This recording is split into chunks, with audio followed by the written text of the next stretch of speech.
Of the 45 presidents of the United States so far, 32 retired at the end of their terms unscathed. 2 were impeached but not removed from office. 1 resigned but was not impeached. 4 died from natural causes while in office. 4 were assassinated. 1 was secretly replaced by his wife after suffering a stroke. And 1, for now, is still in office. So presidents have about a 1 in 4 chance of being impeached, quitting, dying, or becoming a vegetable. This is the scandalous history of becoming an ex-president.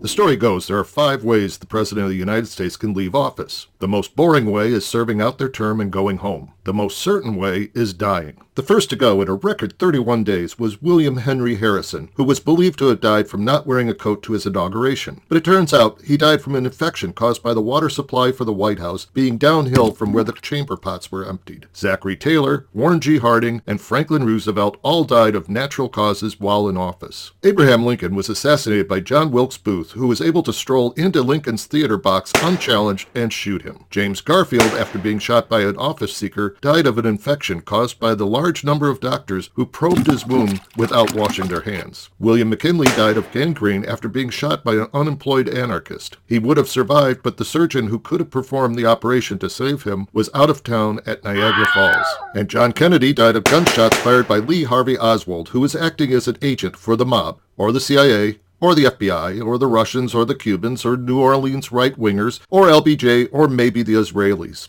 Guns and presidents don't seem to mix well. In fact, every president that was elected in a year ending in 0 from 1860 to 1960 died in office. Must have been tough to get candidates those years. The streak was broken in 1981 by Ronald Reagan when he survived being shot by John Hinckley, who did it in order to impress Jodie Foster. She was, by the way, not impressed. Which brings us to the third way presidents can leave, through mental or physical incapacity. Although Reagan was not removed, George H.W. Bush took over his responsibilities temporarily, despite Secretary of State Alexander Haig's assertion that he was in control here. In 1919, Woodrow Wilson suffered a massive stroke which took him out of the president game. His condition was kept secret, and his wife Edith took over his duties without telling anyone, and even had him propped up at his desk for a photo op. In 1967, the 25th Amendment was passed. It stated, when the president is unable to discharge the powers and duties of his office, the vice president shall immediately assume the powers and duties of the office as acting president. So far, it has only been used temporarily when a president was having surgery. But if someone were to go crazy or become a dotard while in office, it could be used. The fourth way a president can leave is through impeachment. 2 presidents, Andrew Johnson and Bill Clinton, have been impeached. They were not, though, removed from office. In both cases, their offenses were not considered grave enough to warrant removal. But if a president were to do something terrible, like collaborate with our enemies or use his office for personal gain, the story may well be different. The final way a president can leave office is through resignation. Richard Nixon won a landslide victory in 1972, but along the way, his paranoia led him to create a team of plumbers to fix leaks in the White House, issue a secret enemies list, use the FBI, CIA, and IRS to attack his opponents, and generally violate every constitutional protection there is. Rather than face impeachment, he resigned. In general, thin-skinned, vindictive, paranoid people don't seem to work out well as president. You can find out more about the scandalous history of ex-presidents in The American President, A Complete History by Catherine Moore, available at your local library. So we hope you press the like button, check out our other videos, and subscribe to the Scandalous History channel.